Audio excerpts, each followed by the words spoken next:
Hello everyone, स्वागत है आप सबका आपके अपने चैनल sscupscpdf.com पे। आज है हमारी क्लास 13 जिसमें हम बात करेंगे पर्सनालिटी के और कुछ थ्योरीज के बारे में। इससे पहले जो लास्ट क्लास थी उसमें बच्चों हमने पढ़ा था कि क्या होता है पर्सनालिटी, उसकी क्या विशेषता यानी कि कैरेक्टरिस्टिक्स होते हैं, और हमने टाइप थ्योरी के बारे में भी पढ़ा था।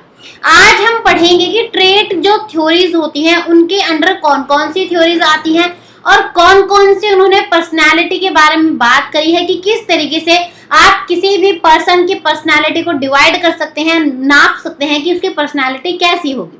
तो आज हम इसके बारे में एकदम डिटेल में बात करेंगे, अच्छे से बात करेंगे। अगर आप में से किसी को कोई भी कंफ्यूजन होती है तो आप उसी समय पूछ सकते हैं ताकि आपका कोई भी डाउट ना रहे। अच्छा, जो नए बच्चे हमारे साथ जुड़े हैं मैं उन्हें बता दूं कि पहले की जितनी भी क्लासेस हो चुकी हैं उसका लिंक आपको नीचे डिस्क्रिप्शन बॉक्स में मिल जाएगा। प्लस ये हमारा फ्री कोर्स चल रहा है तो उससे रिलेटेड भी जो वीडियो है उसका लिंक नीचे डिस्क्रिप्शन बॉक्स में अवेलेबल है, आप वहां से देख सकते हैं। और उसमें जो नंबर गिवन है व्हाट्सएप का, आप उस पर हमें व्हाट्सएप करिए ताकि आप हमारे साथ एनरोल हो सके, क्योंकि हर संडे एट 5 PM हम व्हाट्सएप पे एक ग्रुप में टेस्ट कंडक्ट करते हैं जिसके बेसिस पे हम सब एक साथ मिलकर प्रैक्टिस करते हैं। तो चलिए और समय ना गवाते हुए बात करते हैं आज की थ्योरीज के बारे में। और आज हम पढ़ रहे हैं ट्रेट थ्योरीज के बारे में। सबसे पहले मैं आपको बता दूं कि ट्रेट थ्योरी मतलब कि टाइप थ्योरी में तो क्या था, जहां पर इंसान को वो कैसा दिखता है उसके बेसिस पे डिवाइड कर दिया था। अब ट्रेट थ्योरी में क्या होएगा कि वो इंसान कैसा सोचता है, वो कैसा रिएक्ट करता है, वो कैसा महसूस करता है। ट्रेट थ्योरी में एक पर्सन की पर्सनालिटी को उसके बेसिस पे डिवाइड किया है। इसको ध्यान रखना, इसको हिंदी में भी ट्रेट थ्योरी ही बोलेंगे एंड इंग्लिश में भी इसको ट्रेट थ्योरी ही बोलते हैं, तो कंफ्यूज नहीं होना है बाइलिंगुअल जो हमारे बच्चे हमारे साथ पढ़ रहे हैं उनके लिए। तो अभी मैंने आपको क्या बताया कि ट्रेट थ्योरीज में हम बेसिकली किन चीजों के ऊपर बच्चों की पर्सनालिटी को डिवाइड करते हैं। पहला, फीलिंग्स की क्या भावनाएं हैं, वो किस तरीके से चीजों को महसूस करते हैं। नेक्स्ट है कि उनके थॉट्स किस तरीके से काम करते हैं, वो किस तरीके से सोचते हैं। और अगला है बिहेवियर कि वो किस तरीके से किसी भी सिचुएशन में रिएक्ट करते हैं, व्यवहार करते हैं, बर्ताव करते हैं। तो मेन जो हमारी ट्रेट थ्योरीज है वो इन तीनों के अंदर डिवाइड है। हम जो भी चीजें पढ़ेंगे उसमें हम पर्सनालिटी से रिलेटेड इन्हीं 3 चीजों के बारे में पढ़ेंगे और इसी के बेसिस पे उसे अच्छे से डिवाइड किया गया है। तो अभी तो मैंने आपको बता दिया कि हम ट्रेट थ्योरी के बारे में पढ़ रहे हैं। अभी हम पढ़ेंगे कि ट्रेट थ्योरी के अंदर कौन सी थ्योरी है। मेन यहाँ पर देखो बच्चों, 2 थ्योरीज के बारे में हम पढ़ते हैं। एक होती है एलपोर्ट की ट्रेट थ्योरी और एक होती है कैटल की ट्रेट थ्योरी। आपको जो एग्जाम में क्वेश्चन बनते हैं वो सिर्फ इन्हीं दोनों ट्रेट थ्योरी से बनते हैं और आपको ट्रेट में सिर्फ यही 2 थ्योरीज के बारे में अच्छे से पढ़ना है। ठीक है, तो यहाँ तक क्लियर है। अब सबसे पहले हम जिसके बारे में पढ़ेंगे वो है एलपोर्ट की ट्रेट थ्योरी। अब एलपोर्ट ने जो बच्चों थ्योरी दी, सबसे पहले तो इनका पूरा नाम था जॉर्डन एलपोर्ट। थोड़ा सा इनका मैं आपको मतलब ब्रीफ दे देती हूँ कि इनके जो माता थी, जो इनकी मदर थी वो तो एक टीचर थी और जो इनके फादर थे वो एक डॉक्टर थे। इनको शुरुआत से ही थोड़ा बच्चों की माइंड पढ़ने में, मतलब साइकोलॉजी में, इन सब चीजों में इनको बहुत इंटरेस्ट हुआ करता था। तो इन्होंने क्या करा, जब ये 22 साल के हुए तो इन्होंने सिगमंड फ्रूड के साथ जाके काम किया था। मैं आपको अगली क्लास में इनके बारे में पढ़ाऊंगी। ये बहुत महान साइकोलॉजिस्ट हैं जिनके बारे में अक्सर साइकोलॉजी के कॉन्सेप्ट में चर्चा होती है और यहाँ से क्वेश्चन भी बनते हैं जो इन्होंने थ्योरीज दी थी। तो अभी आप बस ये जान लीजिए कि इन्होंने जो है फ्रूड के साथ मिलके काम किया था और फिर बाद में जाके इन्होंने खुद पर्सनालिटी के ऊपर काम किया कि किसी भी तरीके से हम किसी बच्चे की पर्सनालिटी को, किसी भी पर्सन की पर्सनालिटी को किस हिसाब से हम डिवाइड कर सकते हैं, किस हिसाब से बता सकते हैं कि उसके अंदर क्या बिहेवियर होगा तो वो क्या कहलाएगा, वो इस तरीके से बर्ताव कर रहा है तो वो क्या कहलाएगा। ठीक है, यहाँ तक इनका ब्रीफ इंट्रोडक्शन था। अब जो इनकी थ्योरी थी बच्चों उसको जाना गया थ्योरी ऑफ पर्सनल डिस्पोजिशन के नाम से। ये पर्सनल डिस्पोजिशन आपको कहीं कहीं सुनने को मिलेगा। ज्यादातर इस थ्योरी को बोला जाता है एलपोर्ट का व्यक्तित्व का सिद्धांत, यानी कि इसको बोला जाता है एलपोर्ट थ्योरी ऑफ पर्सनैलिटी।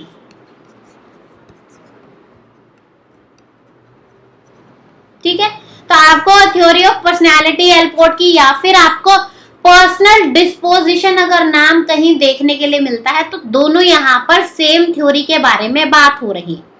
अगर मैं बात करूं कि ये पर्सनल डिस्पोजिशन का मतलब क्या होता है, ये सिंपली एट्रीब्यूट्स होते हैं कि किसी भी इंसान के अंदर क्या एट्रीब्यूट्स है, क्या उसकी विशेषताएं हैं जो उसके बारे में एक्सप्लेन करती है, ये होता है पर्सनल डिस्पोजिशन। जैसे कि कोई पर्सन ऑनेस्ट है, कोई हैप्पी गोइंग है, कोई बहुत ज्यादा सबमिसिव है, कोई डोमिनेंट है, तो ये क्या है, एक पर्सन के एट्रीब्यूट्स हैं, उसकी विशेषताएं हैं जो उसके कैरेक्टर को, उसके नेचर को, उसके बिहेवियर को एक्सप्लेन करती है। पर्सनल डिस्पोजिशन का मतलब यही होता है।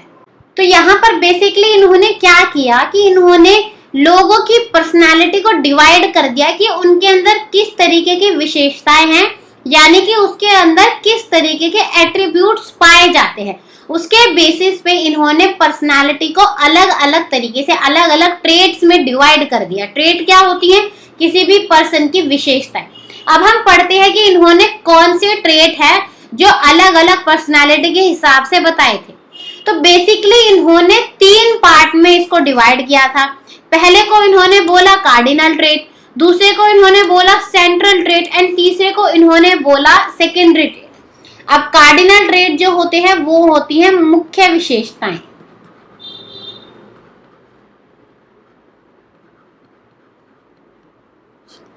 ये होती है केंद्रित विशेषताएं,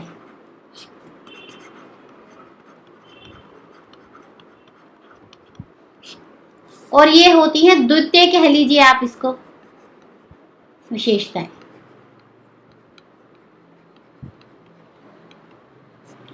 तो यहाँ पर आप ध्यान से समझना कि कार्डिनल क्या होता है, सेंट्रल क्या है, सेकेंडरी क्या है, क्योंकि कई बार ना बच्चों को मैक्सिमम जो होता है वो कार्डिनल ट्रेट्स के अंदर कंफ्यूजन होता है। अब जो कार्डिनल ट्रेट्स है आप इसके मतलब से समझिए, हिंदी में इसका क्या मतलब है, मुख्य विशेषताएं, यानी कि जो सबसे मेन किसी के अंदर क्वालिटी होती है उसको बोलते हैं हम कार्डिनल। जैसे कि उस पर्सन के अंदर जो वो विशेषता है वो इतनी ज्यादा कूट कूट के भरी है कि हर जगह उसकी वही विशेषता हमें देखने के लिए मिलती है। अगर मैं आपको इसको एग्जांपल से बताऊं तो अगर मैं कहूं कि कोई पर्सन है जो कि बहुत ज्यादा ह्यूमर रखता है, यानी कि बात बात पर जिसको मजाक सूझता है, तो वो क्या करेगा, कोई गुस्से वाली बात होगी वहां पर भी वो मजाक करेगा, कोई हंसी मजाक वाली बात होगी वहां पर भी मजाक करेगा, कहीं कोई उदास होगा तो वो वहां पर भी मजाक करेगा। मतलब उसका जो ट्रेट है, जो उसका गुण है वो बहुत ज्यादा डोमिनेंट है, जो हर जगह बाहर आकर दिखता है। यही कहलाते हैं कार्डिनल ट्रेट्स, यानी कि जो बहुत ज्यादा डोमिनेंट होते हैं।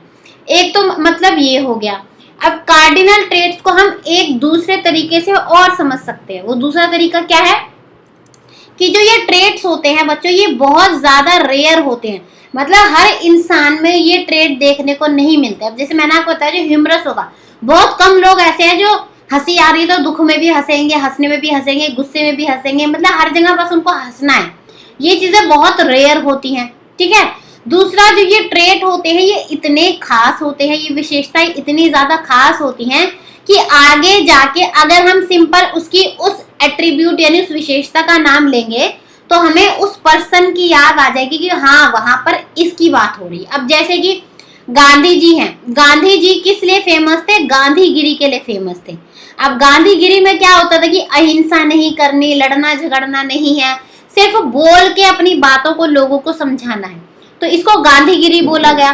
तो गांधी जी के अंदर जो ये गांधीगिरी है ये इनकी कार्डिनल ट्रेट थी, मतलब हर जगह ये ट्रेट निखर के आती थी।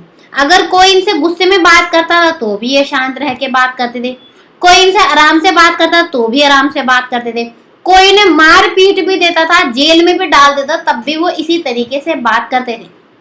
तो यानी कि क्या हुआ, ये उनके अंदर एक कार्डिनल ट्रेट था।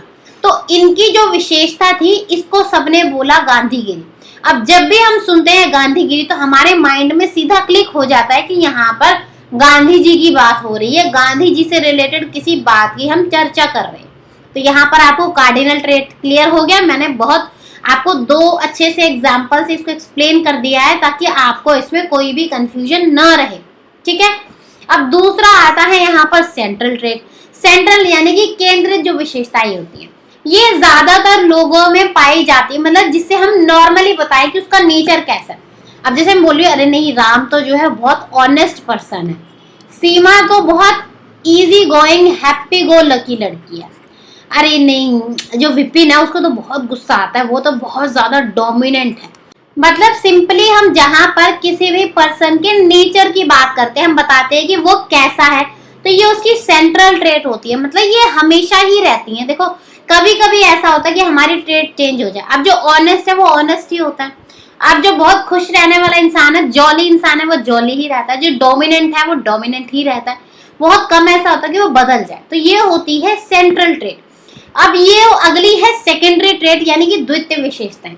यहाँ पर हम सिंपल किसी की प्रेफरेंस के बारे में बताते हैं कि उसको क्या पसंद है। जैसे कि मुझे चाय पीना पसंद है, तो चाय पीना क्या है पसंद मेरे को, ये मेरी एक सेकेंडरी ट्रेट है। या फिर अगर मैं बोलूँ मुझे पेंटिंग करना पसंद है, यहाँ पर सिंपली हम किसी की क्या इंटरेस्ट है, किसी का क्या प्रेफरेंस होता है, यहाँ पर हम उसकी बातें करते हैं। तो यहाँ पर आपको cardinal, central and secondary, I hope कि आपको तीनों के कॉन्सेप्ट के मतलब अच्छे से क्लियर हो गए होंगे। अगर आपको क्लियर है तो कमेंट सेक्शन में आप जरूर बताएंगे कि आपको यहाँ पे क्लियर हुआ है कॉन्सेप्ट या फिर नहीं हुआ है। ठीक है, चलिए आगे बढ़ते हैं अगली थ्योरी की तरफ। अभी मैंने आपको क्या बताया था कि हमने दो थ्योरी के बारे में पढ़ना है, एक है एलपोर्ट की थ्योरी और दूसरी है कैटल की थ्योरी। तो अब हम पढ़ेंगे कि कैटल ने कौन सी थ्योरी के बारे में बताया था। हिंदी में भी इसको यही बोलेंगे, कैटल का व्यक्तित्व का सिद्धांत, कैटल की थ्योरी ऑफ पर्सनालिटी। अब पढ़ते हैं कि इन्होंने कौन कौन से ट्रेट डिवाइड किए थे। अब यहाँ पर आप देख सकते हैं सबसे पहले कि यहाँ पर क्या है, 16 आपके सामने इमेजेस बनी है, अलग अलग 16 पर्सन्स की आपके सामने पिक्चर है। तो यहाँ पर इन्होंने बेसिकली क्या किया है, यहाँ पर इन्होंने 16 फैक्टर बताए थे कि कोई भी पर्सन के अंदर 16 पर्सनालिटी फैक्टर्स होते हैं। मतलब कि हम किसी भी तरीके से अगर किसी पर्सन की विशेषता बताएंगे तो 16 तरीके की विशेषता होती है। जैसे कोई हैप्पी है, कोई सैड होता है, कोई डोमिनेंट होता है, कोई ऑनेस्ट होता है, कोई रिजर्व्ड होता है। तो इस तरीके की 16 पर्सनालिटी फैक्टर के बारे में इन्होंने बताया था कि पूरी दुनिया में जितने भी इंसान हैं उनमें इन 16 में से ही कोई पर्सनालिटी फैक्टर मिलेगा। तो इसलिए आपको याद रखना है, यहाँ से एग्जाम में क्वेश्चन बनता है कि 16 पर्सनालिटी फैक्टर या फिर 16 पीएफ के बारे में किसने बताया था। तो आपका आंसर यहाँ पे होगा कि कैटल ने इसके बारे में बताया था। इन्होंने अलग अलग 16 पर्सनालिटी फैक्टर यानी कि व्यक्तित्व के कारक इन्होंने बताए थे जो अलग अलग भिन्न भिन्न प्रकार के लोगों के अंदर पाए जाते हैं। ठीक है, यहाँ से एक तो ये चीज क्लियर है आपकी बेसिक। अब इन्होंने बेसिकली 4 ट्रेट में डिवाइड कर दिया। सबसे पहला है कॉमन ट्रेट यानी कि जो सामान्य ट्रेट होते हैं। अब जो ये कॉमन ट्रेट होते हैं ये हर किसी में पाए जाते हैं, मतलब कि जैसे ज्यादातर लोगों में ये पाए जाएंगे। जैसे ज्यादातर लोग ऑनेस्ट होते हैं, ज्यादातर लोग जो होते हैं उन्हें गुस्सा आता है, ज्यादातर जो लोग होते हैं वो हार्ड वर्किंग होते हैं। मतलब ऐसी विशेषताएं जो ज्यादातर लोगों में पाई जाए ये कहलाएंगे कॉमन ट्रेट। अगला है यूनिक ट्रेट यानी कि जो विशिष्ट विशेषताएं होती हैं। अब विशिष्ट विशेषताएं क्या है, जहां पर सब लोगों के अंदर कुछ अलग अलग होगी। जैसे मुझे तोता पालना पसंद है तो ये मेरा यूनिक ट्रेट है। आपको पिजन पालना पसंद है तो ये आपका यूनिक ट्रेट है। मुझे पेंटिंग करना पसंद है विद पेस्टल कलर्स तो ये मेरा यूनिक ट्रेट है। आपको पेंटिंग करना पसंद है ऑन दी वॉल्स तो ये आपका यूनिक ट्रेट है। यानी कि आपके अंदर जो खास विशेषता है जो बहुत ज्यादा पब्लिक के अंदर, आम जनता के अंदर हमें देखने के लिए नहीं मिलती है, तो ये हो गई आपकी यूनिक ट्रेट। अब नेक्स्ट है यहाँ पर सरफेस ट्रेट यानी कि जो सतह विशेषताएं होती हैं। अब सरफेस ट्रेट यानी सतह विशेषता है। देखो मतलब से ही समझना, सरफेस क्या होता है किसी भी चीज का जो हम इजीली देख सकते हैं। आप जैसे सपोज मान लीजिए मेरे पास ये माउस है, आप इसके सरफेस को इजीली देख सकते हैं।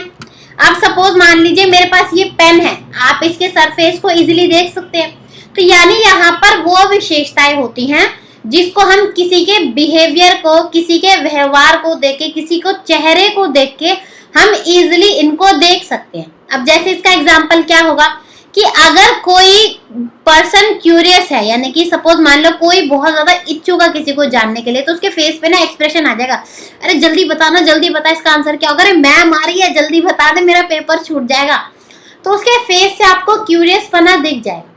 अगर कोई हैप्पी है, कोई बहुत खुश हो रहा है, तो वो हंसेगा, तो आपको उसके फेस को देख के ही वो विशेषता का पता चल जाएगा। तो यानी यहाँ पर कौन से ट्रेट होते हैं जो बेसिकली हम किसी के व्यवहार को देख के, किसी के चेहरे को देख के हम इजिली पता लगा लेते हैं।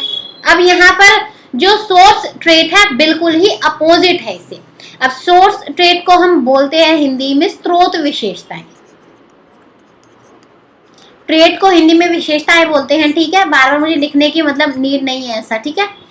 अब जो सोर्स ट्रेट होते हैं, अब मान लो कोई पानी है, गंगा है, गंगा का पानी आपको यहाँ पे तो दिख रहा है हरिद्वार में, लेकिन उसका सोर्स तो कहीं और है ना। एट प्रेजेंट तो आप नहीं देख सकते ना कि गंगा निकल के कहाँ से आ रही है। तो उसी तरीके से सोर्स ट्रेट होते हैं, मतलब कि जो इजीली किसी को नहीं दिखते हैं लेकिन उस पर्सन के अंदर वो मेन होते हैं। अब अगर मैं आपको एग्जाम्पल से समझाऊं कि कोई पर्सन है जो बहुत ज्यादा डोमिनेंट है, तो आप उसके चेहरे को देख के या फिर हमेशा जो है उसके बारे में आइडिया नहीं लगा सकते जब तक वो पर्सन आपके ऊपर डोमिनेंट आपको होके न दिखा दे। तो यानी ये वो ट्रेट होते हैं जो आप इजीली नहीं देख पाते हैं, वो कभी कभी दिखते हैं लेकिन ये बहुत मेन होते हैं। असली ट्रेट उस पर्सन के अंदर यही होते हैं जो कभी कभी निखर के आते हैं दूसरों के सामने। अब जैसे कि आपकी मम्मी है, आपको पता है कि मेरी मम्मी कब कब डांटती है, अब दूसरों को क्या पता भाई मेरी मम्मी कब डांटती है, कब प्यार करती है। तो आपकी मम्मी के सोर्स ट्रेट आपको पता है, बाहर वाली दुनिया को नहीं पता है।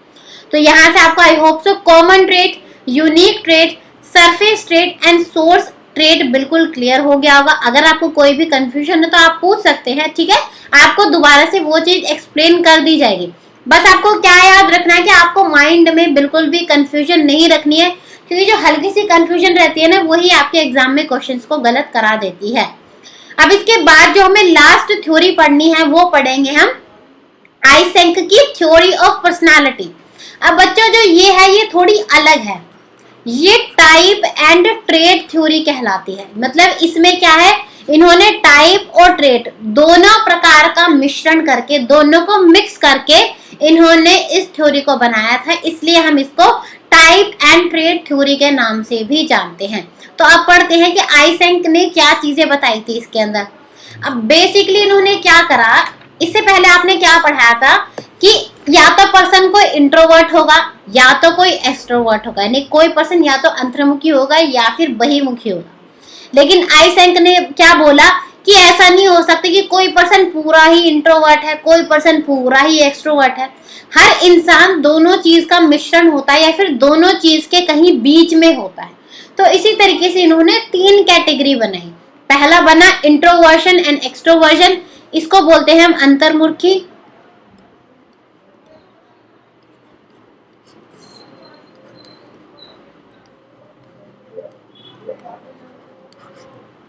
इसको हम बोलते हैं बहुमुखी। नेक्स्ट है यहाँ पर न्यूरोटिज्म। न्यूरोटिज्म को हम बोलते हैं तंत्रिकाता पिता।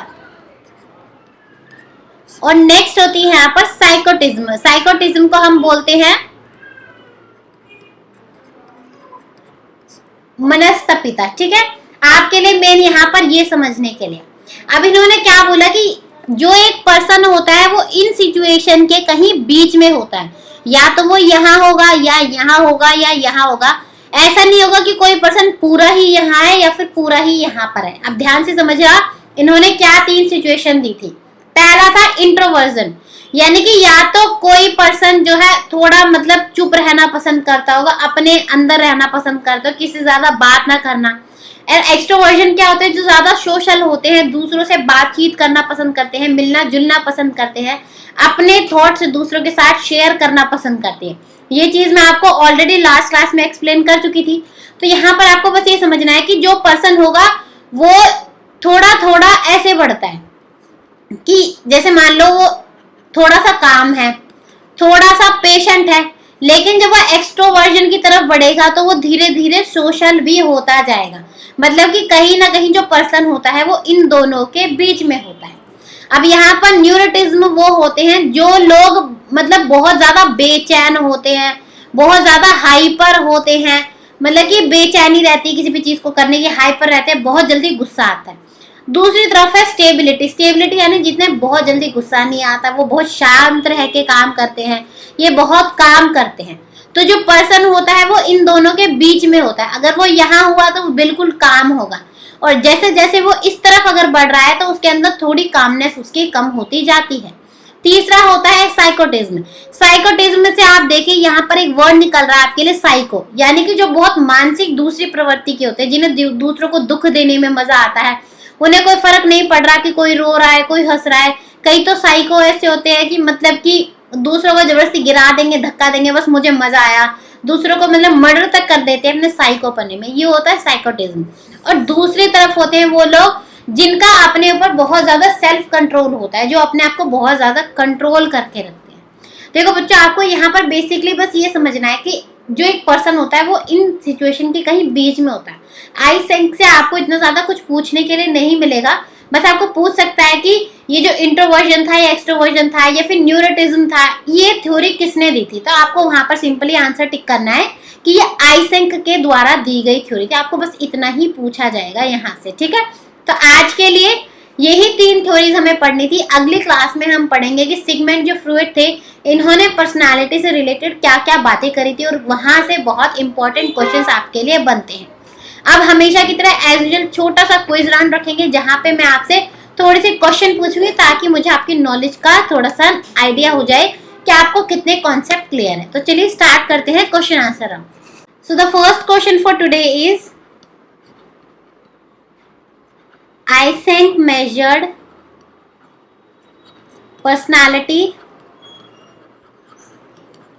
based on, Eysenck ने जो पर्सनालिटी है वो किसके बेसिस पे मेजर करी थी। ऑप्शन ए टाइप के ऊपर, ऑप्शन बी ट्रेट के ऊपर, option C type and trait के ऊपर, या फिर ऑप्शन डी साइको एनालिसिस के ऊपर। ठीक है, आंसर करेंगे कमेंट बॉक्स में। एंड आंसर किया करो, क्यों नहीं करते हो, क्या बात है, हमेशा बोलती हूँ मैं। क्वेश्चन 2 इज कि एल्पोर्ट की जो थ्योरी है पर्सनालिटी की, उसके अनुसार जो डोमिनेंट ट्रेट होता है, जो किसी भी पर्सन की पूरी पर्सनालिटी को डोमिनेट करता है, उसको आप क्या बोलते हैं एल्पोर्ट के हिसाब से। ऑप्शन ए उसे कार्डिनल ट्रेट बोलते हैं, ऑप्शन बी सेंट्रल ट्रेट बोलते हैं, ऑप्शन सी सेकेंडरी ट्रेट बोलते हैं,